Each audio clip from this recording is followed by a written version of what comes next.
Hello viewers, কেমন আছেন আপনারা সবাই? লেটস টক অ্যাবাউট চ্যানেল আপনাদের প্রত্যেককে অনেক অনেক ওয়েলকাম। আজকে আমি আপনাদের সাথে শেয়ার করব বাচ্চাদের বিভিন্ন রকম রোগের হাত থেকে বাঁচানোর জন্য, ওদের ইমিউনিটি বুস্ট আপ করার জন্য, যাতে ওদের রোগ প্রতিরোধ ক্ষমতা ভালোভাবে গড়ে ওঠে, তার জন্য আমরা ওদের সাথে কী করতে পারি, কী খাবার দাবার ওদেরকে খাওয়াতে পারি, সেই সমস্ত বেশ কিছু ইনফরমেশন আজকে আপনাদের সাথে শেয়ার করছি। তো চলুন উইদাউট এনি ফার্দার ডিলে আজকে ভিডিওটা স্টার্ট করি।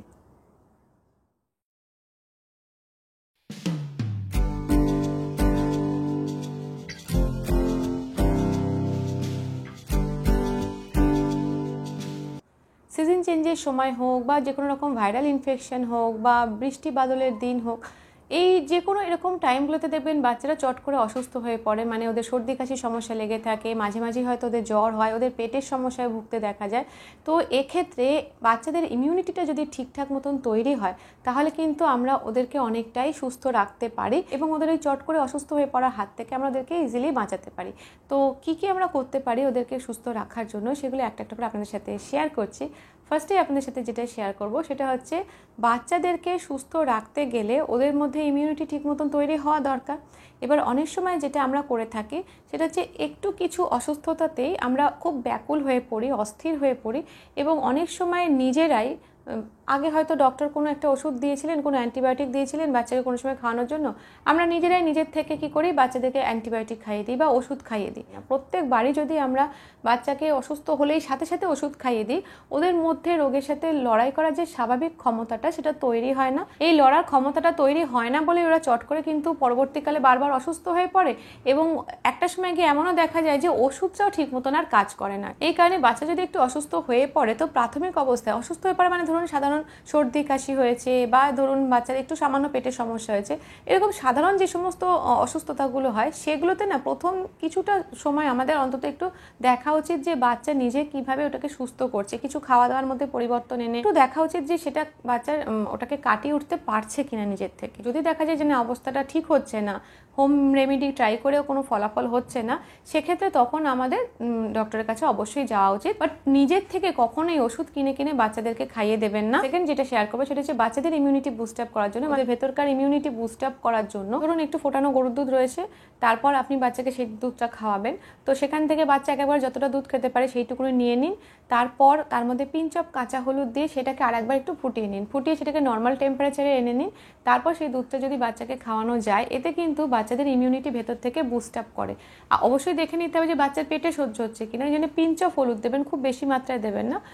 তো ওই রকম হলুদ দুধ কিন্তু বাচ্চাদের এই গলার যে ইনফেকশন হয়, থ্রোট ইনফেকশনগুলোকে কম করতে সাহায্য করে, সর্দি কাশির হাত থেকে নিজেদের বাচ্চাদেরকে বাঁচাতে সাহায্য করে। আপনারা কিন্তু সিজন চেঞ্জের সময় এইভাবে দুধ খাওয়াতে পারেন বাচ্চাদেরকে। বাচ্চাদের যখন ঠান্ডা, এমন একটা পরিস্থিতি চলছে যখন চারপাশে বাচ্চাদের ঠান্ডা লাগছে, সেই সময় এরকম দুধ বাচ্চাদেরকে খাওয়াতে পারেন। বৃষ্টি বাদলের দিনে এই সমস্ত এভাবে দুধ বাচ্চার সামনে প্রেজেন্ট করতে পারেন। তো চাইলে এগেন আপনার বাচ্চার ডক্টর আছেন যিনি, তার সাথে পরামর্শ নিয়েও এটা বাচ্চাকে খাওয়ানো শুরু করতে পারেন। নাম্বার যে ইনফরমেশনটা শেয়ার করবো সেটা হচ্ছে ছোট বাচ্চাদের ক্ষেত্রে প্রযোজ্য।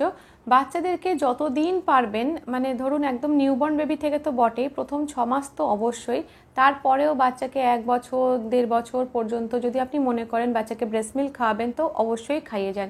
বাচ্চার মায়ের ব্রেস্ট মিল্ক থেকে যে অ্যান্টিবডিটা পায়, এটা কিন্তু ওদের দেহে ইমিউনিটি বুস্ট আপ করতে বা ইমিউনিটি তৈরি করতে ভীষণ ভালো সাহায্য করে থাকে। তাই আপনার বেবি যদি ভালো মতন ব্রেস্ট ফিডিং করে এবং আপনার যদি ব্রেস্ট মিল্ক ভালো মতন আসে, তো যতদিন পারবেন মোটামুটি 1-1.5 বছর পর্যন্ত বাচ্চাকে ভালোভাবে ব্রেস্ট ফিডিং করিয়ে যান। অনেকে এরকম আছেন যাদের ব্রেস্ট মিল্কের পরিমাণ অনেক কমে যায় এবং তারা কমেন্ট করে জানান যে কীভাবে সেটাকে বাড়ানো যেতে পারে, ফর্মুলা মিল্ক দেওয়া যেতে পারে কিনা।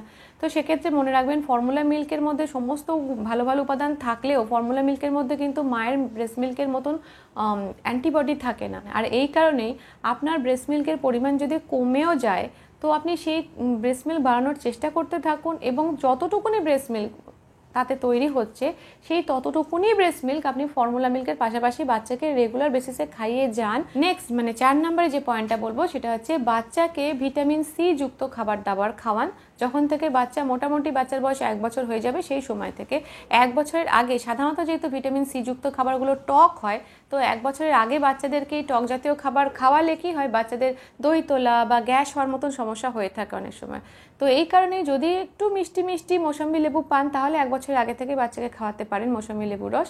আদারওয়াইজ বাচ্চার বয়স 1 বছর হয়ে গেলে ভিটামিন সি সমৃদ্ধ যে সমস্ত খাবারগুলো হয়, যেমন ধরুন মৌসুমি লেবুর রস, পাতি লেবু, রস, তারপরে পেয়ারা, এই ধরনের খাবারগুলো বাচ্চাকে রেগুলার বেসিসে খাওয়াতে থাকুন। এবার বাচ্চা একটু একটু করে বড় হয়ে গেলে বাচ্চাদেরকে চাইলে কিন্তু আমরা আমলকি গ্রেট করে নিয়ে তার মধ্যে একটু গুড় মিশিয়ে অথবা একটু মধু মিশিয়ে সেটাকে মিষ্টি মিষ্টি করে সেটা আমরা বাচ্চাদেরকে খাওয়াতে পারি। ভিটামিন সি কিন্তু বাচ্চাদের দেহে রোগ প্রতিরোধ ক্ষমতা গড়ে তুলতে, মানে ওদের ইমিউনিটি বুস্ট আপ করতে ভীষণ ভালো সাহায্য করবে। 5 নম্বর যে ব্যাপারটা শেয়ার করবো, যেটা বাচ্চাদের ইমিউনিটি বুস্ট আপ করতে ভীষণ ভালো সাহায্য করে থাকে, সেটা হচ্ছে বাচ্চাদেরকে রেগুলার বেসিসে ব্যায়াম করান। আমি অনেক ভিডিওতে আপনাদের সাথে শেয়ার করেছি, বলতে পারেন একজন মা হিসেবে আপনাদের কাছে এটা রিকোয়েস্ট করি যে এখনকার দিনের বাচ্চাদেরকে ব্যায়ামের মধ্যে রাখুন। মানে যোগ ব্যায়ামের অনেক অনেক গুণাগুণ রয়েছে।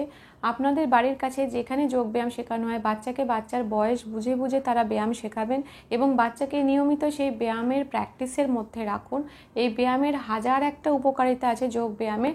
এর মধ্যে আর একটা অন্যতম যে উপকারিতাটা আছে সেটা হচ্ছে কোনো রকম যে অসুস্থতা, পেটের সমস্যা বলুন, ঠান্ডা লাগার মতন সমস্যা বলুন, সব কিছু আস্তে আস্তে ঠিক হয়ে যায় ম্যাজিকের মতন যদি আমরা রেগুলার বেসিসে বাচ্চাদেরকে যোগ ব্যায়াম শেখাতে পারি বা কোনো ব্যায়ামের মধ্যে বাচ্চাদেরকে রাখতে পারি, ফিজিক্যাল অ্যাক্টিভিটির মধ্যে রাখতে পারি। যেমন ক্যারাটে শেখার আগেও কিন্তু বেশ খানিকক্ষণ শরীরচর্চা করানো হয়, তারপর ক্যারাটে প্র্যাকটিস করানো হয়।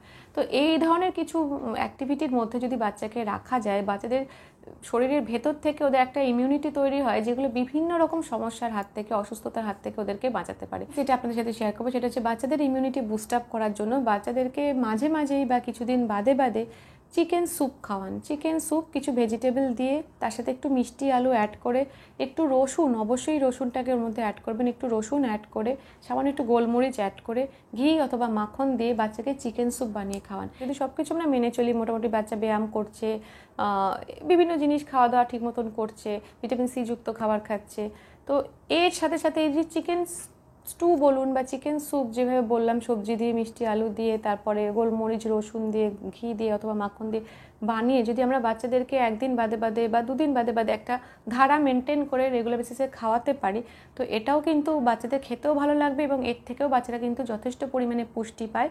এটা কিন্তু বাচ্চাদের ইমিউনিটি বুস্ট আপ করতেও ভীষণ ভালো সাহায্য করে থাকে। বাচ্চাদেরকে আমরা কীভাবে চিকেন স্টু বা চিকেন স্যুপ বানিয়ে খাওয়াতে পারি তার উপরে অলরেডি আমাদের চ্যানেলে রেসিপি ভিডিও আছে।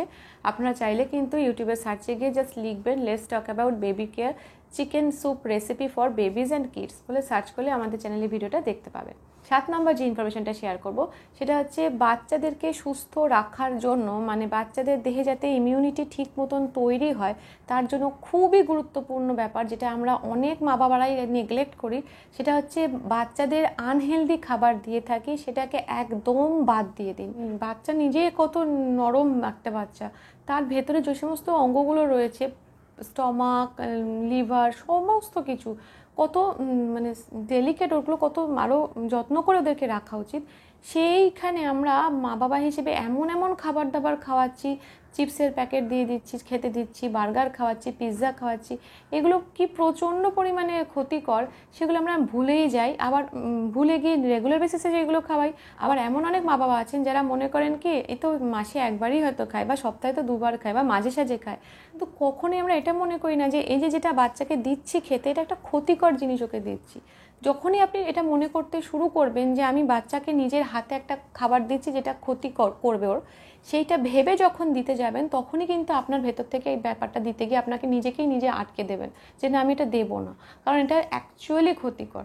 তো এইভাবে ধীরে ধীরে বিরিয়ানি বা যা যা বাইরের খাবার দাবার হয় সেগুলো যতদিন না পর্যন্ত বাচ্চা নিজে বুঝতে পারছে, বেশ ভালোভাবে ম্যাচিওর হচ্ছে, 17-18 বছর বয়স হয়ে যাচ্ছে, তো ওইরকম সময়ের আগে পর্যন্ত যতক্ষণ আপনার কন্ট্রোলে বাচ্চা রয়েছে তখন এই সমস্ত খাবারগুলো রেগুলার বেসিসে দেবেন না। বিয়ের বাড়ি গেলেন তখন বাচ্চা বাইরের খাবার খেলো, ঠিক আছে, বাট এইসব চিপস, বার্গার, পিৎজা টিজা এগুলো দিলে বাচ্চাদের হজম শক্তি ভালো হবে না এবং সেই সংক্রান্ত মানে স্টমাকের বিভিন্ন রকম, পেটের হজমের সমস্যা রিলেটেড, পটি রিলেটেড বিভিন্ন রকম সমস্যা অ্যারাইজ করবে বা লেগেই থাকবে পরপর এবং সর্দি কাশি থেকে যে নিজেদের বাঁচানো, চট করে জ্বর হওয়া, মানে থেকে জ্বর হওয়া, সর্দি কাশি হওয়া, এই ব্যাপারগুলো কিন্তু ওই বাচ্চার মধ্যে বেশি পরিমাণে হবে যে কিনা এরকম মাঝে সাঝে বড়দের মতন খাবার দাবার খায়, আনহেলদি ফুড খায়, রাদার দ্যান যারা পুরো হেলদি ফুড খাচ্ছে। তো এই ব্যাপারটা কিন্তু অবশ্যই মেনে চলবেন কি আনহেলদি ফুড আমাদের অ্যাভয়েড করতেই হবে যদি আমরা বাচ্চাদের ইমিউনিটি বুস্ট আপ করতে চাই, বাচ্চাদের ভেতর থেকে সুস্থ রাখতে চাই। 8 নম্বর যে ইনফরমেশনটা শেয়ার করব সেটা হচ্ছে বাচ্চাদের ইমিউনিটি বুস্ট আপ করার জন্য ঠিক এর অপোজিট কথা, ঠিক আগের পয়েন্টের অপোজিট কথা, সেটা হচ্ছে ভালো হেলদি ঘরের খাবার দাবারের বিকল্প কিচ্ছু হয় না, কিচ্ছু না। যদি আপনার বাচ্চা ঘরের খাবার দাবার খায় এবং সেই খাবারটা যদি আপনি একটু ঘরের তৈরি মশলা দিয়ে চটপটা করে বানিয়ে দিলেন, তাহলে সেটা কিন্তু অনেক ভালো বাইরের খাবার দাবারের থেকে, প্যাকেট করা খাবার দাবারের থেকে। তো আপনার বাচ্চা যদি চটপটে খাবার খেতে পছন্দ করে, আপনি বাড়িতেই বানিয়ে দিন। এখন তো নুডলসেরও অল্টারনেটিভস বেরিয়ে গেছে, এর উপর আমি ভিডিও করেছি যে কোন কোন খারাপ খাবারের অল্টারনেটিভস খাবার কী কী হতে পারে। ময়দার নুডলসের বদলে রাইস নুডলস এসে গেছে, বিস্কুটের মধ্যে অনেক রকম ভালো অল্টারনেটিভস চলে এসছে। তো আপনি চাইলে সেইগুলো বানিয়ে বাচ্চাকে বানিয়ে টানিয়ে সুন্দর করে ঘরেতে খাওয়ান। তো ঘরের খাবার দাবার, হেলদি খাবার দাবার যত আপনার বাচ্চা খাবে, অটোমেটিক আপনার বাচ্চার মধ্যে ইমিউনিটি ভালোভাবে বুস্ট আপ হবেই, এবং সেটা বাচ্চাদের পরবর্তী জীবনেও ওদেরকে সুস্থ রাখতে অনেকটাই সাহায্য করবে, অনেক সাহায্য করবে। তো আজকের ভিডিওটা এই পর্যন্তই থাকলে, যদি আপনাদের ভিডিওটা ভালো লেগে থাকে তাহলে একটা লাইক করবেন, শেয়ার করবেন, সাবস্ক্রাইব করবেন আমাদের চ্যানেলটা, আমাদের চ্যানেলের সঙ্গে অবশ্যই অ্যাটাচ থাকবেন। Thank you.